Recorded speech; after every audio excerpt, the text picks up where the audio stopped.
ನೀವು ರವಿ ಬೆಳಗೆ ಅವರ ಜೊತೆ ಕೆಲಸ ಮಾಡಿದಂತರು ನಿಮ್ಮ ಸ್ನೇಹಿತರು ಕೂಡ ಹೌದು. ಸೊ ಅವ್ರ ಜೊತೆಗಿನ ಒಡನಾಟ, ಸೊ ನಿಮ್ಮ ಅನುಭವ ಜರ್ನಿ ಅದು ಹೇಗಿತ್ತು ಸರ್? ಅದು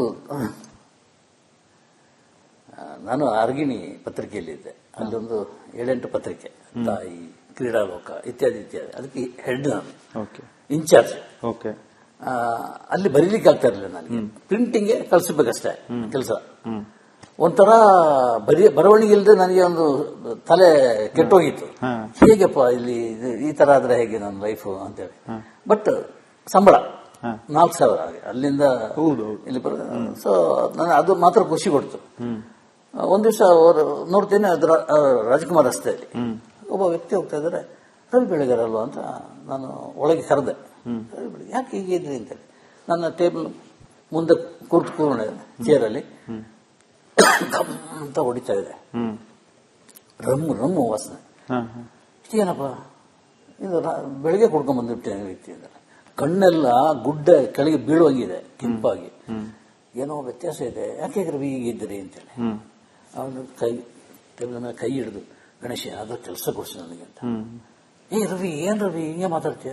ನೀ ದೊಡ್ಡ ಕವಿ, ನೀ ದೊಡ್ಡ ಕಥೆಗಾರ, ಅವಾರ್ಡ್ ಎಲ್ಲ ಬಂದಿದೆ, ಬಳ್ಳಾರಿಯಲ್ಲಿ ಲೆಕ್ಚರ್ ಆಗಿದೆ ಅಂತ. ಈಗ ಏನ್ ನನ್ನ ಹತ್ರ ಈ ತರ ಹೇಳ್ಕೊಳ್ತೇನೆ? ಇಲ್ಲ ನಾನು ಸೋತೋಗಿದ್ದೀನಿ, ನಾನು ಬೆಂಗಳೂರಿನಲ್ಲೇ ಸೆಟ್ಲ್ ಆಗಬೇಕು ಅಂತಿದ್ದೇನೆ, ಒಂದು ಕೆಲಸ ಕೊಡಿಸಿ ಅಂತೇಳಿ ನಾನು ವೆಂಕಟೇಶ್ ಅವ್ರ ಹತ್ರ ಹೇಳಿದೆ. ಅವ್ರಿಗೆ ಏನಾಯ್ತು, ಆ ಬಳ್ಳಾರಿ ಅವರು ಅಂತ ಹೇಳಿದ ತಕ್ಷಣ ಅದು ಯಾರು ರವಿ ಬೆಳಗೆರೆ ಫೋನ್ ಮಾಡಿ ಕೆಲವೆಲ್ಲ ವಿಚಾರಿಸಿದ್ರು. ಅದರಲ್ಲಿ ನಕ್ಸಲೈಸಮ್ ಸೇರಿದಂತವೇ, ನಕ್ಸಲೈಟ್ ರವಿ ಬೆಳಗೆರೆ ಅಂದ್ರೆ ನಕ್ಸಲೈಟ್ ಅಂತೇಳಿ ಅವ್ರಿಗೆ ಯಾರೋ ಹೇಳಿಬಿಟ್ಟಿದ್ದಾರೆ. ಕಳಿಸ್ಬಿಡಿ, ಅವ್ರನ್ನ ಅಡ್ರೆಸ್ ತಗೊಂಡು ಕಳಿಸ್ಬಿಡಿ, ನೋಡೋಣ ಅಂತ ಹೇಳಿದ್ರು. ನಾನು ಹಾಗೆ ಹೇಳಿದೆ ರವಿತ. ಅಡ್ರೆಸ್ ತಗೊಂಡು ಕಳಿಸಿದ್ರೆ ನನ್ಗೆ ಕೆಲಸ ಸಿಗಲ್ಲ ಅಂತ ಆಯ್ತು ಅಂತ ಬೇಜಾರ್ನಲ್ಲಿ ಹೊರಟೋಗ್ಬಿಟ್ರು. ಅಲ್ಲಿ ಗಣೇಶ್ ನಾಯ್ಕ ಅಂತ ಇದ್ದಪ್ಪ, ಒಳ್ಳೆ ರೈಟರ್, ತುಂಬಾ ಅದ್ಭುತ ರೈಟರ್. ಯಾವುದೇ ಸಬ್ಜೆಕ್ಟ್, ಪಾಲಿಟಿಕ್ಸ್ ಇರಲಿ, ಸಿನಿಮಾ ಇರಲಿ, ಕ್ರೈಮ್ ಇರಲಿ, ಯಾವುದನ್ನೇ ರಸವತ್ತಾಗಿ ಬರೀತಾ ಇದ್ದ. ಒಂದು ಬೀಡಿ ಇಲ್ಲಿ ಇಟ್ಕೊಳ್ತಾರೆ ಆಫೀಸಲ್ಲೇ, ವೆಂಕಟೇಶ್ ಇದ್ರೆ ಬೀಡಿ ಸೇರ್ತಾ ಇದ್ದ. ಆಮೇಲೆ ಚೇರ್ನಲ್ಲಿ ಕೂತ್ಕೊಂಡು ಯೋಚನೆ ಮಾಡಿ ಬರೆಯೋದು. ಅವನು ನಾಪತ್ತೆ ದಿಢೀರಂತ ಹೋಗ್ಬಿಟ್ಟ, ಎಲ್ಲಿಗೆ ಹೋಗಿದೆ ಅಂತ ಗೊತ್ತಿಲ್ಲ. ಸೊ ಅವನ ಜಾಗ ತುಂಬಲಿಕ್ಕೆ ಒಬ್ರು ಬೇಕು ಅಂತ ವೆಂಕಟೇಶ್ ಹತ್ರ ಹೋದೆ. ಮತ್ತೆ ಸರ್, ಯಾರೋ ಒಬ್ರು ಬೇಕೇ ಬೇಕು, ನನಗೆ ಕಷ್ಟ ಆಗುತ್ತೆ, ಬರವಣಿಗೆ ಅಟ್ಲೀಸ್ಟ್ ಬೇಕೇ ಬೇಕು, ಇದನ್ನು ಪ್ರೊಡಕ್ಷನ್ ಇದ್ದು ನಾನು ನೋಡ್ಕೊಳ್ತೀನಿ ಅಂತ ಹೇಳಿ. ಆಗ ರವಿ ಬೆಳಗೆರೆ ಕರೆಸಿ ಅಂತ ಹೇಳಿದ. ಅಲ್ಲಿ ಟೇಬಲ್ ಮೇಲೆ ಆಗ ಇದು ಟೆಲಿಗ್ರಾಮ್ ಫಾರ್ಮ್ ಇಟ್ಟುಕೊಂಡಿದ್ರು. ಅದ್ರಲ್ಲಿ ಒಂದು ಫಾರ್ಮ್ ತೆಗೆದು ಸ್ಟಾರ್ಟ್ ಇಮಿಡಿಯೇಟ್ಲಿ ಅಂತೇಳಿ ರವಿ ಬೆಳಗೆರೆ ಟೆಲಿಗ್ರಾಮ್ ಕೊಟ್ಟೆ. Very next morning Ravi Belagere entry Bengaluru. ಅವನ ಲೈಫ್ ಸ್ಟಾರ್ಟ್ ಆದಾಗೆ ಬೆಂಗಳೂರಿಗೆ ಬರಲಿಕ್ಕೆ ಕಾರಣ ಆದ್ದು ನಾನು. ಅದು ಹೇಳ್ಕೊಂಡಿದ್ದೆ, ಆತನ ರವಿ ಬೆಳಗೆರೆ ಹೇಳ್ಕೊಂಡಿದ್ದಾರೆ. ನನಗೆ ಆಶ್ರಯ, ಊಟಕ್ಕೆ ವ್ಯವಸ್ಥೆ ಮಾಡಿದ್ದು, ಒಂದು ಜಾಬ್ ಕೊಟ್ಟಿದ್ದು, ಒಂದು ಚೇರ್ ಕೊಟ್ಟಿದ್ದು ಗಣೇಶ್ ಕಾಸರಗೋಡು ಅಂತ ತುಂಬಾ ಕಡೆಯಲ್ಲಿ ಬಹಿರಂಗವಾಗಿ ಹೇಳ್ಕೊಂಡಿದ್ದಾನೆ. ನೋಡಿ, ನಿಮ್ಮ ಆ ಅವಿನಾಭಾವ ಸಂಬಂಧ ಎಲ್ಲಿಗೂ ಹೋಗ್ತಾ ಇತ್ತು ಅಂತ ಹೇಳಿದ್ರೆ ರವಿ ಬೆಳಗೆರೆ ಅವರು ಮತ್ತೆ ಉಪೇಂದ್ರ ಅವ್ರ ನಡುವೆ ಒಂದ್ ಸ್ವಲ್ಪ ಮುನಿಸಿರುತ್ತಂತೆ. ಆ ಸಂಧಾನಕ್ಕೆ ನೀವು ಮಧ್ಯ ಕೂತ್ಬಿಟ್ಟು ಸಂಧಾನ ಆಗ್ತಿರುತ್ತಂತೆ. ಎಷ್ಟು ಖುಷಿ ಆಗುತ್ತೆ ಅದೆಲ್ಲ ಕೇಳ್ತಾ ಇದ್ರೆ, ವಾವ್ ಅನ್ಸ್ಬಿಡುತ್ತೆ. ಪದ್ಮಾವನಗರದ ಒಂದು ಮನೆಯಲ್ಲಿ ಸ್ಕ್ರಿಪ್ಟಿಗೆ ಕೂತ್ಕೊಂಡಿದ್ರು. ಅವರು ಏನೋ ಅವ್ರ ವಿರುದ್ಧನೇ ಬರೀತಾ ಇದ್ದಾರೆ ರವಿ ಬೆಳಗೆರೆ. ನಾನು ರವಿ ಬೆಳಗೆರೆ ಆಗ್ಲಿಂದ ಅಷ್ಟೇ ತುಂಬಾ ಆತ್ಮೀಯ ಅಂದ್ರೆ ಕರ್ಸಿದ್ದೆ ನಾನು ಆಗಿರೋದ್ರಿಂದ. ಸೈನ್ಸ್ ಮಂಡಳಿಯಲ್ಲಿ ಹೋದ್ವಿ, ಕರ್ಮವೀರ ಮಾಡಿದ್ವಿ, ಇದೆಲ್ಲ ಆಗಿ ಹಾಯ್ ಬೆಂಗಳೂರು ಶುರು ಮಾಡಿದಾಗ ಅಟ್ಯಾಕ್ ನೆಗೆಟಿವ್ ಆಗಿ, ಅದು ಯಾಕೆ ಸುಮ್ಮನೆ ಬೇಜಾರು ಮಾಡ್ಕೊಂಡಿದ್ದೇನೆ. ಉಪೇಂದ್ರ ನನಗೂ ಬೇಕಾದವನು, ರವಿ ಬೆಳಗೆರೆನೂ ಬೇಕಾದವನು, ಇಬ್ಬರು ಒಟ್ಟಿಗೆ ಯಾಕೆ ಸೇರಿಸಬಾರ್ದು ಅಂತೇಳಿ ಒಂದ್ಸಲ ಕರ್ಕೊಂಡೋದ್ರೆ ಬಂದ್ರು. ವೇಣು ಕ್ಯಾಮ್ರಾಮ್ಯಾನ್, ಅವರು ಮತ್ತೆ ಉಪೇಂದ್ರ ಕರ್ಕೊಂಡೋದ್ದು ರವಿಗೆ ಭಾರಿ ಖುಷಿ ಆಯ್ತು. ತುಂಬಾ ಆತ್ಮೀಯವಾಗಿ ಮಾತಾಡಿದ್ರು. ಆಮೇಲೆ ತಂದೆ ಕೆಲಸ ಮಾಡ್ತಾ ಇದ್ದ ರೀತಿ ಹಳೆದೆಲ್ಲ ನೆನಪಾಕೊಂಡು ಕಣ್ಣೀರಿಟ್ರು. ಅವರು ಕಣ್ಣೀರಿಟ್ಟು ಒಡೆ ಕಾಯಿಸ್ತಾ ಇದ್ದಿದ್ದು ಚಾಮರಾಜಪೇಟೆಯ ಮಿತ್ರ ಸ್ಟೋರ್ಸ್ ಪಕ್ಕದಲ್ಲಿ. ಇಂಥದ್ದೆಲ್ಲ ಹೇಳಿ ನಾನು ಉಪೇಂದ್ರ ಅಳಬಾರ್ದು ಅಂತೇಳಿ, ಹಳ್ಳಿ ಅಳು ಎಷ್ಟು ಬೆಸಾದ ಜನ ಅಷ್ಟು ಅಳ್ಳಿಲೆ ಅವಳು, ನೀನು ತಡಿಬೇಡ ಅಂತ ನನಗೆ ಅವರು. ಸೊ ಅತ್ತ ಮೇಲೆ ಇಬ್ಬರು ಅಪ್ಕೊಂಡ್ರು. ಖುಷಿ ಆಯ್ತು, ರವಿಗೂ ಖುಷಿ ಆಯ್ತು, ಉಪೇಂದ್ರನಿಗೆ ಖುಷಿ ಆಯ್ತು. ನನಗಂತೂ ಒಂದು ಮಹಾಮಿಲನ ಮಾಡಿದ ಖುಷಿ ನನಗಿತ್ತು. ಉಪೇಂದ್ರ ನನ್ನ ಎಲ್ಲ ಡ್ರಾಪ್ ಮಾಡಿದೆ ಹೋದೆ. ನೆಕ್ಸ್ಟ್ ವೀಕ್ ಹಾಯ್ ಬೆಂಗಳೂರಿನಲ್ಲಿ 2 ಪುಟ ಅವರು ಉಪೇಂದ್ರ ವಿರುದ್ಧ ಬರೆದು ಬಿಟ್ರ. ನಾನು ಏನಪ್ಪ ಇದು ಹೇಗೆ ಇದು, ಇಲ್ಲಿ ನೋಡಿದ್ರೆ ರಾಜಿ ಆಗಿದೆ. ಹೌದು, ರಾಜಿ ಆಗಿದ್ದಾರೆ ಅಂತೇಳಿ. ಇದು ಉಪೇಂದ್ರ ಫೋನ್ ಮಾಡಿದ್ರು, ಏನ್ ಗುರುಗಳೇ ಈ ತರ ಬರೆದು ಬಿಟ್ಟಿದ್ದಾರೆ ಅಂತೇಳಿ. ನಾನು ಏನ್ ಹೇಳಲಿಕ್ಕೆ ಸಾಧ್ಯ ಅವರಿಗೆ, ಪಾಪ ಏನ್ ಹೇಳಿಲ್ಲ. ಅದು ಆತನ ಗುಣ. ರವಿ ಬೆಳಗೆರೆ ಅಂದ್ರೆ ಬ್ರಾಂಡೆಡ್, ನಂಬಲಿಕ್ಕೆ ಸಾಧ್ಯ ಇಲ್ಲ. ನನ್ನ ಬಗ್ಗೆ ವಿರುದ್ಧ ಬರೆದಿದ್ದೇನೆ ನೆಗೆಟಿವ್ ಆಗಿ, ನನ್ನ ಬಗ್ಗೆ ಕೂಡ. ಹೌದು, ಒಂದು ಇಡೀ ಪುಟ ಬರೆದು ಆಮೇಲೆ ಫೋನ್ ಮಾಡಿದೆ, ಹೀಗೆ ಬರ್ದಿದ್ದೀನಿ ನೋಡು ಗಣೇಶ ಹೆಂಗಿದೆ ಅಂತೇಳಿ.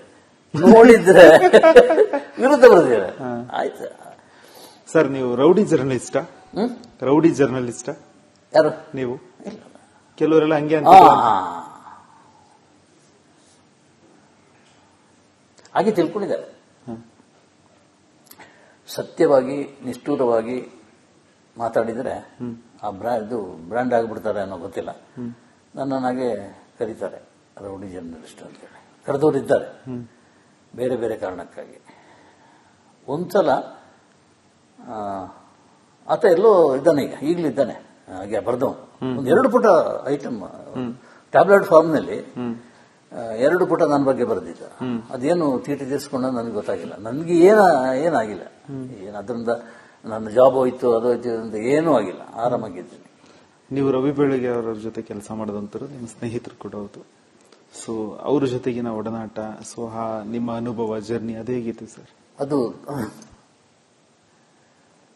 ನಾನು ಅರ್ಗಿಣಿ ಪತ್ರಿಕೆಯಲ್ಲಿದ್ದೆ. ಅಲ್ಲೊಂದು 7-8 ಪತ್ರಿಕೆ, ತಾಯಿ, ಕ್ರೀಡಾಲೋಕ ಇತ್ಯಾದಿ ಇತ್ಯಾದಿ. ಅದಕ್ಕೆ ಹೆಡ್ ನಾನು, ಇನ್ಚಾರ್ಜ್. ಅಲ್ಲಿ ಬರೀಲಿಕ್ಕೆ ಆಗ್ತಾ ಇರಲಿಲ್ಲ ನನಗೆ. ಪ್ರಿಂಟಿಂಗ್ಗೆ ಕಳಿಸಬೇಕಷ್ಟೇ ಕೆಲಸ. ಒಂಥರ ಬರವಣಿಗೆ ಇಲ್ಲದೆ ನನಗೆ ಒಂದು ತಲೆ ಕೆಟ್ಟೋಗಿತ್ತು. ಹೇಗೆಪ್ಪ ಇಲ್ಲಿ ಈ ತರ ಆದ್ರೆ ಹೇಗೆ ನನ್ನ ಲೈಫ್ ಅಂತೇಳಿ. ಬಟ್ ಸಂಬಳ 4,000 ಹಾಗೆ ಅಲ್ಲಿಂದ ಇಲ್ಲಿ ಸೊ ನನಗೆ ಅದು ಮಾತ್ರ ಖುಷಿ ಕೊಡ್ತು. ಒಂದ್ ದಿವಸ ನೋಡ್ತೇನೆ, ಅದರ ರಾಜಕುಮಾರ್ ರಸ್ತೆಯಲ್ಲಿ ಒಬ್ಬ ವ್ಯಕ್ತಿ ಹೋಗ್ತಾ ಇದ್ದಾರೆ. ರವಿ ಬೆಳಗೆರೆ ಅಲ್ವಾ ಅಂತ ನಾನು ಒಳಗೆ ಕರೆದೆ. ಯಾಕೆ ಹೀಗೆ ಇದ್ರಿ ಅಂತೇಳಿ. ನನ್ನ ಟೇಬಲ್ ಮುಂದೆ ಕೂತ್ಕೊಂಡೆ ಚೇರಲ್ಲಿ, ಅಂತ ಹೊಡಿತಾ ಇದೆ, ರಮ್ಮು ವಾಸನೆ. ಏನಪ್ಪ ಇದು, ಬೆಳಗ್ಗೆ ಕುಡ್ಕೊಂಡ್ ಬಂದ್ಬಿಟ್ಟೇನೆ ವ್ಯಕ್ತಿ ಅಂದರೆ. ಕಣ್ಣೆಲ್ಲ ಗುಡ್ಡ ಕೆಳಗೆ ಬೀಳುವಂಗಿದೆ, ಕೆಂಪಾಗಿ. ಏನೋ ವ್ಯತ್ಯಾಸ ಇದೆ, ಯಾಕೆ ರವಿ ಹೀಗೆ ಇದ್ದೀರಿ ಅಂತೇಳಿ. ಅವನು ಟೇಬಲ್ ಮೇಲೆ ಕೈ ಹಿಡಿದು, ಗಣೇಶ ಅದ್ರ ಕೆಲಸ ಕೊಡಿಸಿ ನನಗೆ ಅಂತ. ರವಿ, ಏನ್ ರವಿ ಹಿಂಗೆ ಮಾತಾಡ್ತೀಯ? ನೀನು ದೊಡ್ಡ ಕವಿ, ನೀನು ದೊಡ್ಡ ಕಥೆಗಾರ, ಅವಾರ್ಡ್ ಎಲ್ಲ ಬಂದಿದೆ, ಬಳ್ಳಾರಿಯಲ್ಲಿ ಲೆಕ್ಚರ್ ಆಗಿದೆ ಅಂತ. ಈಗ ಏನು ನನ್ನ ಹತ್ರ ಈ ತರ ಹೇಳ್ಕೊಳ್ತಿದ್ದೆ. ಇಲ್ಲ ನಾನು ಸೋತೋಗಿದ್ದೀನಿ, ನಾನು ಬೆಂಗಳೂರಿನಲ್ಲೇ ಸೆಟ್ಲ್ ಆಗಬೇಕು ಅಂತಿದ್ದೇನೆ, ಒಂದು ಕೆಲಸ ಕೊಡಿಸಿ ಅಂತೇಳಿ. ನಾನು ವೆಂಕಟೇಶ್ ಅವ್ರ ಹತ್ರ ಹೇಳಿದೆ. ಅವ್ರಿಗೆ ಏನಾಯ್ತು, ಆ ಬಳ್ಳಾರಿ ಅವರು ಅಂತ ಹೇಳಿದ ತಕ್ಷಣ ಅದು ಯಾರು ರವಿ ಬೆಳಗೆರೆ ಫೋನ್ ಮಾಡಿ ಕೆಲವೆಲ್ಲ ವಿಚಾರಿಸಿದ್ರು. ಅದರಲ್ಲಿ ನಕ್ಸಲೈಸಮ್ ಸೇರಿದಂತವೇ, ನಕ್ಸಲೈಟ್ ರವಿ ಬೆಳಗೆರೆ ಅಂದ್ರೆ ನಕ್ಸಲೈಟ್ ಅಂತೇಳಿ ಅವ್ರಿಗೆ ಯಾರೋ ಹೇಳಿಬಿಟ್ಟಿದ್ದಾರೆ. ಕಳಿಸ್ಬಿಡಿ, ಅವ್ರನ್ನ ಅಡ್ರೆಸ್ ತಗೊಂಡು ಕಳಿಸ್ಬಿಡಿ, ನೋಡೋಣ ಅಂತ ಹೇಳಿದ್ರು. ನಾನು ಹಾಗೆ ಹೇಳಿದೆ ರವಿತ. ಅಡ್ರೆಸ್ ತಗೊಂಡು ಕಳಿಸಿದ್ರೆ ನನ್ಗೆ ಕೆಲಸ ಸಿಗಲ್ಲ ಅಂತ ಆಯ್ತು ಅಂತ ಬೇಜಾರಿನಲ್ಲಿ ಹೊರಟೋಗ್ಬಿಟ್ರು. ಅಲ್ಲಿ ಗಣೇಶ್ ನಾಯ್ಕ ಅಂತ ಇದ್ದಪ್ಪ, ಒಳ್ಳೆ ರೈಟರ್, ತುಂಬಾ ಅದ್ಭುತ ರೈಟರ್. ಯಾವುದೇ ಸಬ್ಜೆಕ್ಟ್, ಪಾಲಿಟಿಕ್ಸ್ ಇರಲಿ, ಸಿನಿಮಾ ಇರಲಿ, ಕ್ರೈಮ್ ಇರಲಿ, ಯಾವುದನ್ನೇ ರಸವತ್ತಾಗಿ ಬರೀತಾ ಇದ್ದ. ಒಂದು ಬೀಡಿ ಇಲ್ಲಿ ಇಟ್ಕೊಳ್ತಾರೆ ಆಫೀಸಲ್ಲೇ, ವೆಂಕಟೇಶ್ ಎದುರೇ ಬೀಡಿ ಸೇರ್ತಾ ಇದ್ದ. ಆಮೇಲೆ ಚೇರ್ನಲ್ಲಿ ಕೂತ್ಕೊಂಡು ಯೋಚನೆ ಮಾಡಿ ಬರೆಯೋದು. ಅವನು ನಾಪತ್ತೆ ದಿಢೀರಂತ ಹೋಗ್ಬಿಟ್ಟ, ಎಲ್ಲಿಗೆ ಹೋಗಿದೆ ಅಂತ ಗೊತ್ತಿಲ್ಲ. ಸೊ ಅವನ ಜಾಗ ತುಂಬಲಿಕ್ಕೆ ಒಬ್ರು ಬೇಕು ಅಂತ ವೆಂಕಟೇಶ್ ಹತ್ರ ಹೋದೆ. ಮತ್ತೆ ಸರ್, ಯಾರೋ ಒಬ್ರು ಬೇಕೇ ಬೇಕು, ನನಗೆ ಕಷ್ಟ ಆಗುತ್ತೆ, ಬರವಣಿಗೆ ಅಟ್ಲೀಸ್ಟ್ ಬೇಕೇ ಬೇಕು, ಇದನ್ನು ಪ್ರೊಡಕ್ಷನ್ ಇದ್ದು ನಾನು ನೋಡ್ಕೊಳ್ತೀನಿ ಅಂತ ಹೇಳಿ. ಆಗ ರವಿ ಬೆಳಗೆರೆ ಕರೆಸಿ ಅಂತ ಹೇಳಿದ.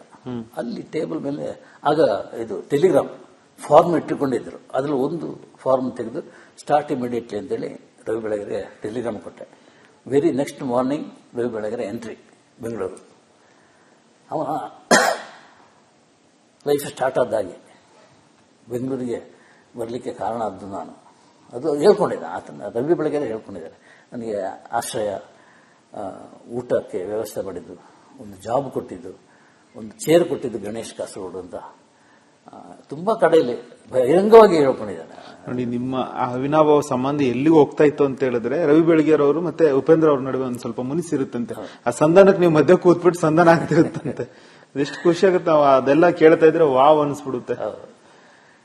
ಇದ್ರ ಜೊತೆಗೆ ಪದ್ಮಾವನಗರದ ಒಂದು ಮನೆಯಲ್ಲಿ ಸ್ಕ್ರಿಪ್ಟಿಗೆ ಕೂತ್ಕೊಂಡಿದ್ರು. ಅವರು ಏನೋ ಅವ್ರ ವಿರುದ್ಧನೇ ಬರೀತಾ ಇದ್ದಾರೆ ರವಿ ಬೆಳಗೆರೆ. ನಾನು ರವಿ ಬೆಳಗೆರೆ ಆಗ್ಲಿಂದ ಅಷ್ಟೇ ತುಂಬಾ ಆತ್ಮೀಯ ಅಂದ್ರೆ ಕರ್ಸಿದ್ದೆ ನಾನು ಆಗಿರೋದನ್ನ ಸೈಂತಗೊಂಡಲ್ಲಿ ಹೋದ್ವಿ, ಕರ್ಮವೀರ ಮಾಡಿದ್ವಿ, ಇದೆಲ್ಲ ಆಗಿ ಹಾಯ್ ಬೆಂಗಳೂರು ಶುರು ಮಾಡಿದಾಗ ಅಟ್ಯಾಕ್ ನೆಗೆಟಿವ್ ಆಗಿ ಅದು ಯಾಕೆ ಸುಮ್ಮನೆ ಬೇಜಾರು ಮಾಡ್ಕೊಂಡಿದ್ದೇನೆ ಉಪೇಂದ್ರ, ನನಗೂ ಬೇಕಾದವನು ರವಿ ಬೆಳಗೆರೆನೂ ಬೇಕಾದವನು, ಇಬ್ಬರು ಒಟ್ಟಿಗೆ ಯಾಕೆ ಸೇರಿಸಬಾರ್ದು ಅಂತೇಳಿ ಒಂದ್ಸಲ ಕರ್ಕೊಂಡೋದ್ರೆ ಬಂದ್ರು. ವೇಣು ಮತ್ತೆ ವೇಣು ಕ್ಯಾಮ್ರಾಮ್ಯಾನ್, ಅವರು ಮತ್ತೆ ಉಪೇಂದ್ರ ಕರ್ಕೊಂಡೋದ್ದು ರವಿಗೆ ಭಾರಿ ಖುಷಿ ಆಯ್ತು.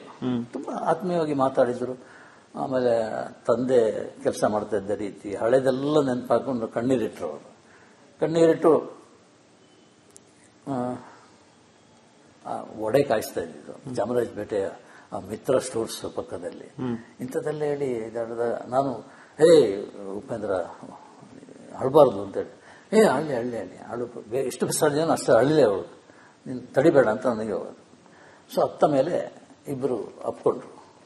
ಖುಷಿ ಆಯ್ತು, ರವಿಗೂ ಖುಷಿ ಆಯ್ತು, ಉಪೇಂದ್ರನಿಗೆ ಖುಷಿ ಆಯ್ತು. ನನಗಂತೂ ಒಬ್ಬ ಒಂದು ಮಹಾಮಿಲನ ಮಾಡಿದ ಖುಷಿ ನನಗಿತ್ತು. ಉಪೇಂದ್ರ ನನ್ನನ್ನು ಎಲ್ಲರೂ ಡ್ರಾಪ್ ಮಾಡಿದೆ, ಹೋದೆ.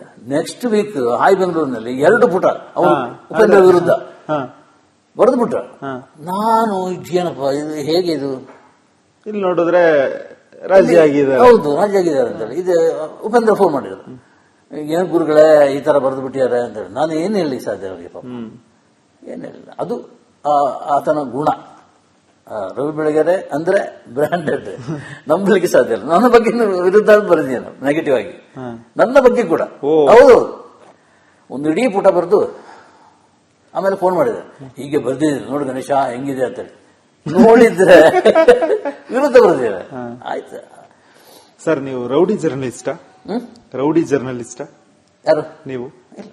ಕೆಲವರೆಲ್ಲ ಹಂಗೆ ಅಂತ ಹಾಗೆ ತಿಳ್ಕೊಂಡಿದ್ದಾರೆ. ಸತ್ಯವಾಗಿ ನಿಷ್ಠೂರವಾಗಿ ಮಾತಾಡಿದರೆ ಆ ಬ್ರ್ಯಾಂಡ್ ಆಗಿಬಿಡ್ತಾರೆ ಅನ್ನೋ ಗೊತ್ತಿಲ್ಲ. ನನ್ನನ್ನಾಗೆ ಕರೀತಾರೆ ರೌಡಿ ಜರ್ನಲಿಸ್ಟ್ ಅಂತೇಳಿ. ಕರೆದವರಿದ್ದಾರೆ ಬೇರೆ ಬೇರೆ ಕಾರಣಕ್ಕಾಗಿ. ಒಂದ್ಸಲ ಆತ ಎಲ್ಲೋ ಇದ್ದಾನೆ, ಈಗಲೂ ಇದ್ದಾನೆ, ಹಾಗೆ ಬರ್ದವನು. ಒಂದು 2 ಪುಟ ಐಟಮ್ ಟ್ಯಾಬ್ಲೆಟ್ ಫಾರ್ಮ್ನಲ್ಲಿ 2 ಪುಟ ನನ್ನ ಬಗ್ಗೆ ಬರೆದಿದ್ದ.